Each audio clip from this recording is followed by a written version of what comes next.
Hello, loves. Today we have Ziv. He is amazing tantra, craniosacral therapist, practitioner, and amazing human being. Actually, I met him through recommendation of a friend of mine because this friend, she was one of our couple's friends. They've been struggling with relationships and with emotions and with the physical pains. So actually, I asked Ziv. Then I met Ziv very spontaneously in a cafe through common friends. Oh, you're Ziv. Oh, we do similar stuff. And basically what I'm so much impressed about Ziv is that he uses emotions in his physical work and to help people to release their physical pain. Could you tell us more about it? Sure. I believe that the human constitution of the human being is more than just the physical body and more than just the emotion and more than just the mental body. It's a wholeness, it's a beingness, it has many layers. So I feel like it's like a funnel. Mm-hmm. Sometimes you have physical trauma, if you fall from a bike or whatever.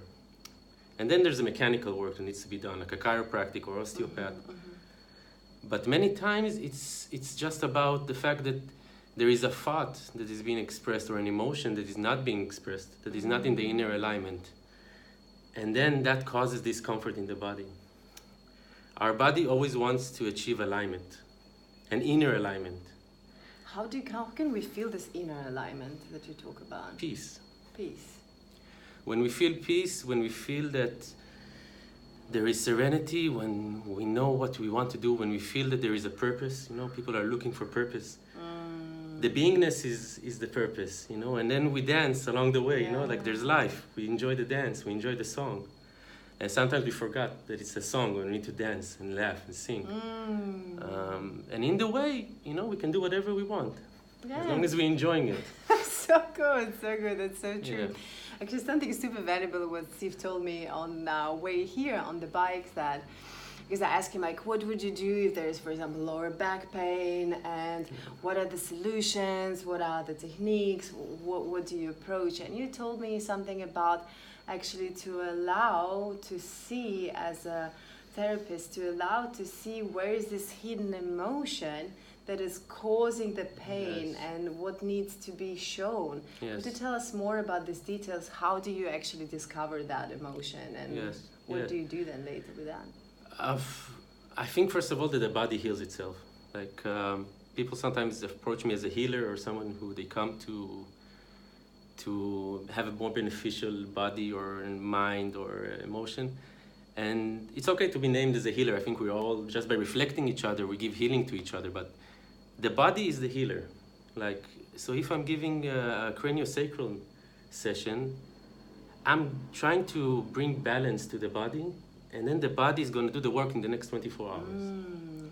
So if somebody's coming for me for a session, and after 2 or 3 sessions, physical sessions, we see that there's a good change, but it's not there, it's not the core yet. Yeah. Then I imagine, or I, from my experience, already know that it's not the core issue, it's not the source. It's not on the body, It's not the body is the symptom. The body is like, that's the last resort of an emotion to scream, hey, I'm here, look at me. Pay attention to me, finally. Exactly. So it's going to give you ache, it's going to give you problem, it's going to stop you from doing this song, this laughter of life. And what I do, I would say, okay, so now you still have this emotional, this physical problem or pain. Mm-hmm. Now let's just witness it. Let's take a few steps down. Let's take it 2 notches down. Mm-hmm. And without wanting it to do something or to achieve anything or being solved, let's just give it time. Let's give it space. Let's give it awareness. Let's even be friends with it. Let's create intimacy. Let's be with the emotion and create intimacy. Like, is it cold? Is it hot? Does it have any sensation, any kind of shape? It's like you're seeing someone for the first time. Immediately our mind wants to be right. It wants to label everything. And sometimes because of the pain, we are contracting and we're like, okay, there's that thing. I don't want to be in that thing. I'm not looking, but that thing is looking at us. Yeah, I'm suppressing you. I take pills in order to not to feel you, but you're actually there to deliver me a message, right? Exactly. I'm going to try to cut the symptom off. Yeah. But inside of us, it's still working. So And what I'm saying, wants to be expressed. it wants to be expressed, because that's the whole thing about emotions, about the energy of emotion. It's there to lead us into a doing. If you have anger, it's about keeping our boundaries, you know? If you get anger inside of you, it's because somebody is crossing your boundary. And you need that energy to push back. No, this is mine. I don't want that. And when you have sadness, then something wants to be released. It's like the symbol, the perfect symbol of a tear. It's something that's coming from the inside of us. It's coming out, it's releasing, and you will never get it back. You will never get the tear back. Oh. It just wants to let go. What are about the other emotions? Insecurities. I wouldn't say that insecurity is an emotion. No? It's more of a sensation. It's like also another funnel. From the main emotions, there is sensations, there is feelings. But like the most basic or strong or source emotion is fear. Fear, yeah. Let's talk about fears. Ooh. Fear is the whole world. Welcome to the monsters. Yes. And fear, first of all, fear is there to show us the road, to show us the way. It's like an intuition, it's a guide. Yeah. How through the fears you through can the fear. find But there's a very fine border or line that we have to pay attention. Anxiety. Anxiety is there to prevent us, or it's not there to prevent us, but what happens with anxiety is that we will not walk the road because of it. Anxiety says, no, we cannot. I'm not good enough, I'm not big enough, I'm not rich enough, I'm not smart enough. No, people will laugh at me. I have shame and guilt around this and that. That's the anxiety part of fear. That's like the fear that says, no, I'm not good enough, I can't do it. While the other fear is saying, this is outside of my comfort zone, but in a great length. This is not around the borders of my comfort zone, and I'm going to play with it. I'm going to be around and see how the more I expand the comfort zone, the bigger my comfort zone become, right? So I'm going to play around it. That's good fear. That's like, okay, this is something I need to learn, to be humble about. I need to work around, but I can do it. And anxiety will just push you deeper into the center of the comfort zone and just get you fearful about what's going on. So a good exercise sometimes is, when you feel that you have an anxiety about something, is just you close your eyes and you just imagine like a circle around you, like a true circle, like a real circle, and you have boundaries, and you imagine yourself in an astral way.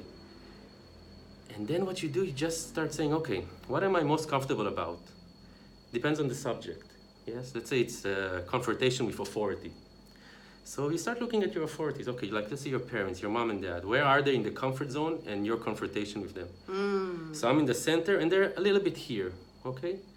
And I say, okay, who's more? Okay, I have my boss. He's a bit there, okay. And now I have to confront like the IRS. I have to confront like something which I'm really terrified. And they're they're like above my boundary, okay?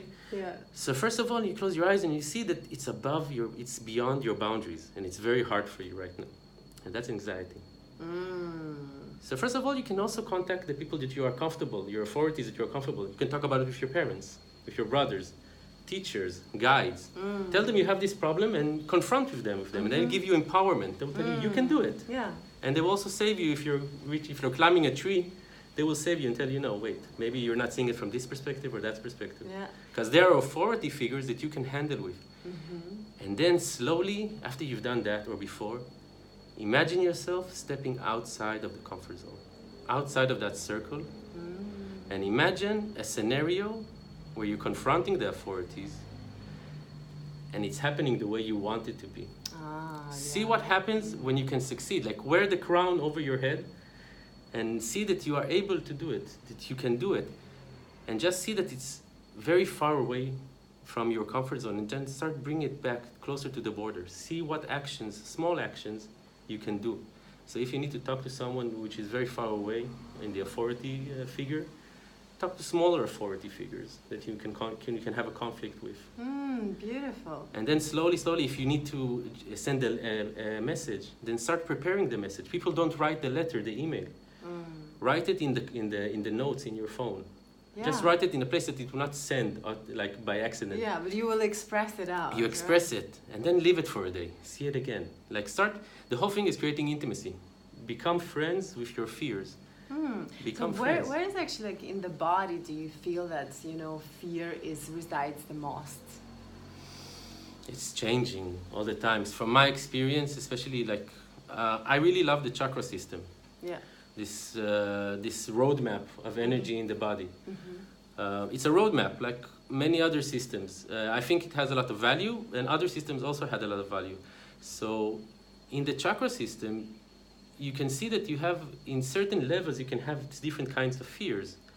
In the base kind of energy center, you will have the fear of being hunted. And very primal one. yes, and in the other one, you can have a fear of being a slave, like not to have any meaning, not to be able to fight back. In another one, you will have the fear. Solar plexus, yeah. Yes, Yeah, and in the heart, you might have the fear of like being inferior. What was in full solar plexus, you said? In the solar plexus, it would be like being a slave, Being a like slave. to have no power over the other. And in the second one, in the orange one?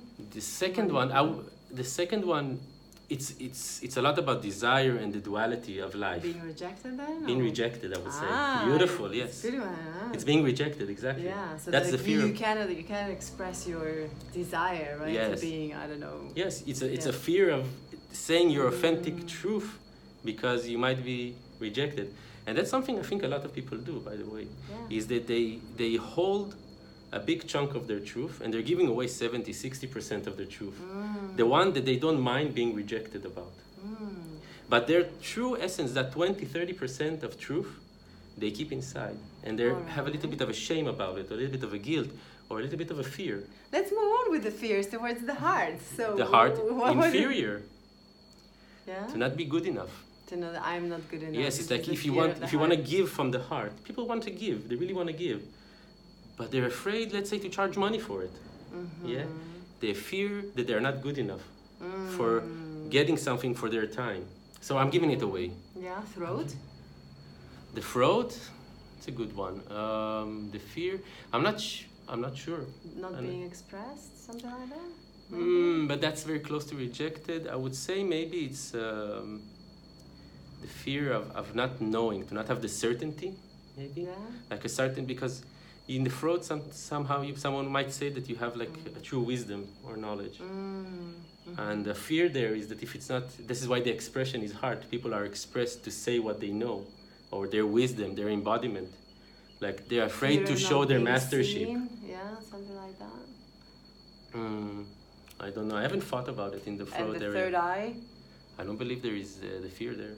Like No more fears? No more fears? if you reach it, it's level of consciousness. This whole chakra thing, this whole chakra system, is energies that are basically consciousness. It's a frequency. So I'm sure that if we think about it, then we can find a level of consciousness here that has that fear. But I think whatever comes to metaphysics, especially in any kind of metaphysics, that you cannot give it hard facts, then maybe we should just understand metaphysics as the energy behind it. Okay. And see the message that the metaphysics are trying to bring.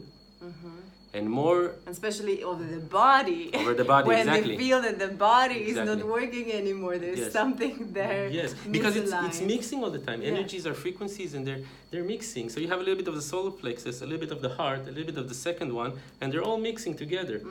It's not a real definition like, it's only in Manipura chakra, it's only in Anahata chakra. It's only, it's not in the solar plexus or in the heart. It's mixing. There's a bit of, so just understand that there's all kinds of levels of fears in different kind of consciousness, and then forget the names, forget the metaphysics. Go into embodiment. Embodiment the fear inside of you. So when you're lying down and you're trying to remember or make friends with that pain, first of all, take a few deep breaths and just kind of stabilize the body. Just take 3 breaths, one to the abdomen, one to the heart, and one to the throat, or one to the genitals, to the sex. And just breathe and exhale with a sound. Create that vibration through expression. So there's something alive inside of you. Through the sound, we make it alive because we're giving it expression through our vocal cords. And then after you relax, there's been like a zipping up of the energy. You just lay down and you say, okay, what's alive inside of me right now? Yeah. Where is it? And then you might feel different points. Like you feel one in the chest, you have one in the shoulder, maybe something in the back of the head, maybe in the abdomen. And you just feel them all. And then you can ask yourself, where's the, I don't know if it's the right word in English, but where's the fountain of the emotion? The root. The root. Where is the root coming from? And then if you really ask But yourself, then maybe like you visualize, you get some visual there. yes, yes. If you're a visual person, you might see it. Mm-hmm. If you're an auditory person, you might hear it. Yeah. And if you're a somatic person, you might just feel it. Mm-hmm. It will just, like you have different places in the body, different sensations. Tingling or pushing. Or and one of them is going to come out more stronger than the others. Mm. And that's the thing that is also very important, is to trust yourself. People don't trust their intuition, their subconscious. People don't trust their body. Exactly, they don't trust, exactly. People are used to actually treat the body to feed, to do all the necessary things, but they don't trust actually the soul to deliver the messages over the body. Yes, exactly. It's that intuition, it's that special magic, it's that consciousness. Our consciousness doesn't stop in touch, it doesn't stop where you can feel or what you can see, the senses. Like the chakras, also for the senses, they have layers. And what you can see with your eyes, if you expand your consciousness, then you can see more. Yeah. What you feel with your hands, if you expand your consciousness of touch, you can feel much more. Like when you feel your body and you can start feeling a flow of fluid, of blood, of the cerebral spinal fluid in your head. You can start hearing nadas, which is like they say it's the primordial sound of the universe. Like the vibration. The vibration. You can start hearing vibration. There's a beautiful quote in the Bible that you start seeing sounds and hearing colors. This is all tips and clues into how much we can expand and how much inside of us is available if we just bring the attention, if we do the work, if we bring presence. And it doesn't matter if you're coming in an agnostic way or a Jew way or a Buddhist way or a tantric way. It's all one. Everybody's trying. There's like many paths to the road, to the mountain, and they're all talking about the same one. Some are more curvy and they take longer and it's safer. Some are like straight up against the mountain. Yeah, it's beautiful. Wow. So we talk about now spirituality and coming back to the source where we came from. So most of the world is right now actually those people who are like sitting there on computers and not like us here in Copenhagen, the beautiful little paradise among the palm trees in the middle of the jungle. They're actually struggling a lot with back pains, with shoulder pains, with knees, with hips, like a lot of the physical body, a lot of with the depression, a lot with actually stress. And what would be for you like the top 3 tips for those people on the other side who are watching us to come to this amazing feeling that you just described right now? What would be like the first 3 things like connected to the body? So I think first of all, working in always I like to work in 3s. This is so first of all, it's like there's the body, there's the emotions, there's the mind. So I would start with that. Always think about it when you're trying to have a reset or having a good relaxation. Think about those 3 elements. So if you're like sitting in front of the computer a lot, then it will be a very good thing to start doing stretches. So even 1 hour of work, if you take 3 minutes, 5 minutes, at the end of each hour you give a bell and you just do very simple stretches, or you just go around and you walk. And especially there are stretches for the psoas muscle. So you can maybe put it in the comment or something. Search on YouTube, there's hundreds and they're all good. Just even sitting like on the chair. I've been recording some yoga, office yoga course, where you just put like one leg on top of another one and bend forward. This is like one of the best. Yes. Best simple just stretches. Stretch the body a little bit.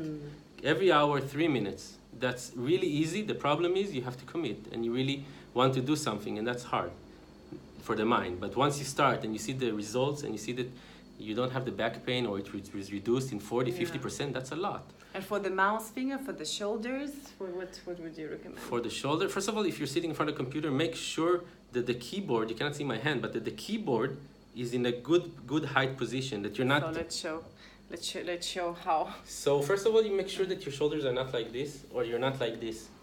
So have it back straight, and then make sure that it's 90 degrees, it's like this, that it's very parallel, that you have it parallel, and you're working like this, you're not working like this, you're not working like this. Okay, this is very good for the shoulders. You can also do just rotations for the shoulder. Any kind of stretching, any kind of mobilization that you have for the shoulders is very good. And have a straight back. If you don't have a straight back, then it's curved, and you're stopping the flow of fluid, of energy. And it's so once, and always pay attention to the shoulders. A lot of people have because of the tension, they have the shoulders up. And many people that come to my practice, I ask them, can you relax the shoulder? And they say, it's relaxed. No, because the muscle gets stuck so much. Yes, the muscle gets stuck, and if it's an emotional thing, you can also see that the body is holding the emotion. After a long time of having this emotional, unmanifested, unexpressed, unwitnessed, the body is just holding it somewhere.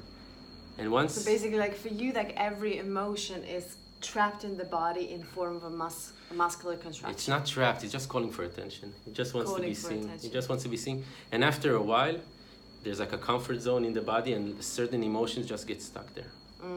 And you can see that once you just hold, like you ask a friend, you just hold, like if it's a shoulder that doesn't want to release, but you see it in the mirror, just hold, ask a friend to hold your shoulder between for both. how long? No, there's no time for it. Just try to relax. You see, you give it attention. Timeless.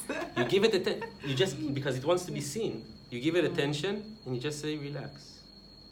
Invite yourself to relax. And then you can even do like a kind of like a role-playing game where your partner tells you, you can relax. And then you answer back, I can relax. You can relax. I can relax. You can relax. You can relax your shoulder. I can relax my shoulder. As confirmation, right? Yes, and you're witnessing. Yes, I can relax. I'm relaxing. Yes. And through the witnessing of another partner, of another person, then the relaxation, then your body says, oh wait, I can relax. You can relax. I can relax. We can relax. Okay, we're relaxing. Relaxing. We're both relaxing. And then you see that once this drops, or wherever it is in the body, new space is opening up inside your body.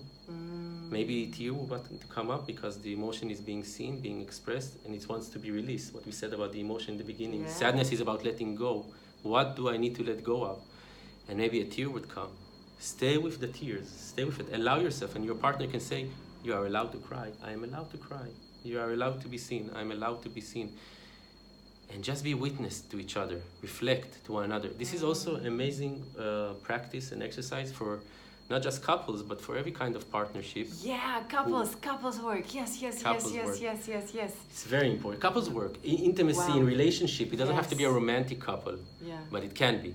And there's a lot of work to be done in romantic relationship. We're gonna record, I think I'm gonna shift now my private client with who I have like in a few minutes, and we're gonna make another video about relationships and communication. Amazing. Because it's so important. Yeah. So guys, to summarize this, hear your body, listen to the messages, take time to relax and allow emotion to come and bring you beautiful insights, right? Yes, witness yourself.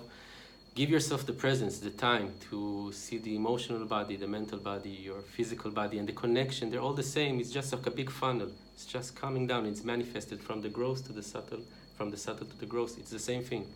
Allow yourself the pleasure of being alive, and remember, it's a song. It was there for us to sing and dance. Welcome to the Juicy Life! Thank you. That was Ziv with his amazing wisdom, and we have more. We're going to record now more amazing wisdoms from this beautiful man. Thank you so much. Oh, so good! Meow.